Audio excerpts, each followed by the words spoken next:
Somos un país también que tiene pues un deterioro particularmente en la Ciudad de México, en su calidad de vida. Hoy, Cintia, no sé cómo te fue de tráfico.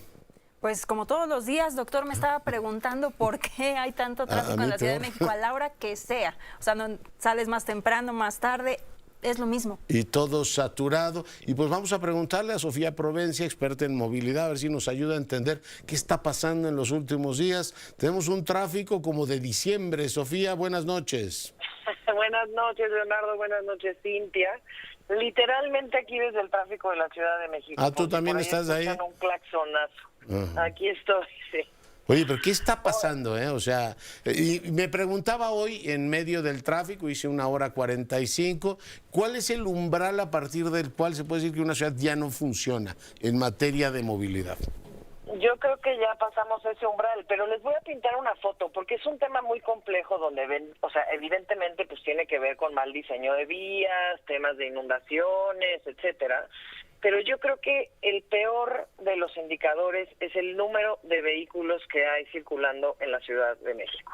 Tenemos 6.4 millones de vehículos en la ciudad. Si sacamos una cuenta, eso es más o menos por cada persona y media, digamos, chilango y chilanga, hay un vehículo.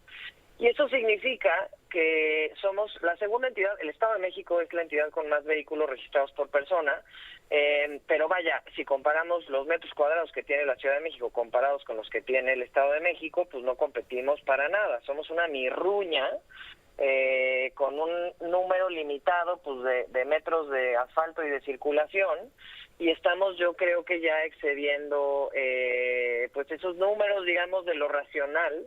Hay muy pocas políticas para desincentivar el uso del auto y creo que hay una reflexión interesante que tiene que ver irónicamente con la pandemia, porque antes del COVID, en el 2020, estábamos rayando en casi 2 personas por vehículo, ¿no?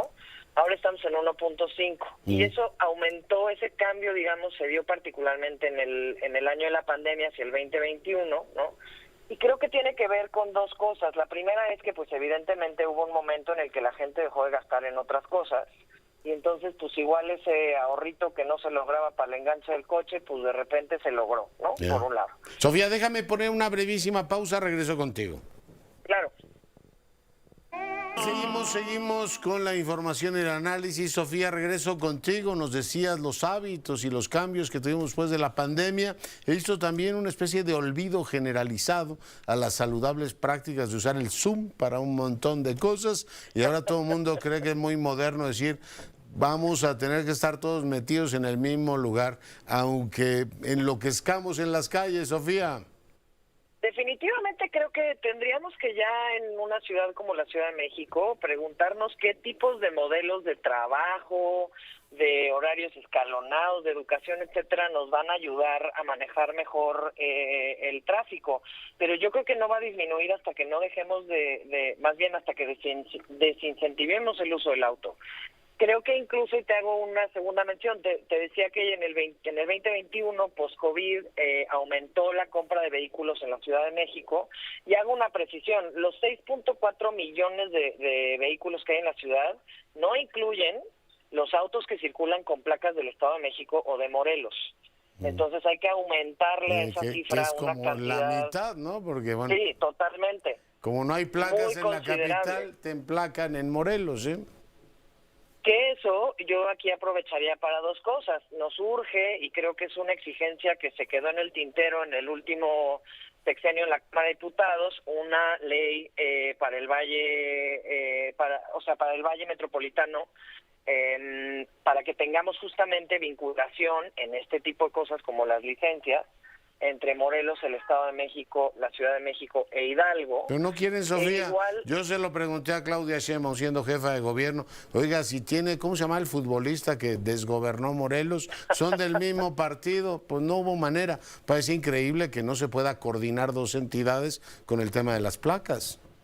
Estoy de acuerdo y sí creo que es una urgencia y es algo que no podemos dejar de... Digo, yo sé que es muy cómodo porque al final del día pues te quitan la licencia en un estado, te cruzas al otro y como no hay bases de datos compartidas, ni una licencia metropolitana, ni algún otro escenario que permitiera un mayor control, pues entonces tú puedes ir literalmente brincando de estado en estado, sacando licencias y manejando pues ahora sí que con las patas, ¿no?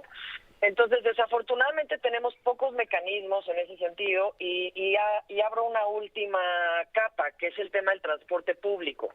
Primero en el COVID, pues muchas personas pues vieron, digamos, que podían utilizar el auto porque pues había miedo de usar el transporte público, ¿no? Y además pues tenemos mucha deuda, la línea 1 sigue cerrada, o sea, hay muchos escenarios que no permiten que tengamos en estos momentos pues un transporte público que presumir. Entonces, creo que hasta que no vayamos ajustando todo eso, podremos tener un mejor escenario y al revés se va a poner, la verdad creo yo, cada vez peor. Yo creo que el tráfico de este diciembre, va a ser una implosión. Como el de septiembre, vamos a decir. Ahora el tráfico de septiembre, octubre, noviembre y diciembre. Sofía, te mando un gran abrazo, gracias por contestarnos el teléfono. Igualmente, de regreso para ustedes y cuidado, pónganse el cinturón. Eso, hemos cruzado un umbral y bueno, pues esta ciudad hay momentos en que no se mueve y ya a las 2 horitas, así como en Delhi o como en Beijing, como en Manila, bueno, somos una ciudad que tiene esa parte también profundamente distópica, pero como dice Sofía, pues si hay 6 millones de coches y tenemos la infraestructura, fíjese, el circuito interior lo hizo Echeverría. Desde entonces vivimos del mismo, pues claramente, pues sí, ahí hay una imposibilidad física. Dejo ese tema.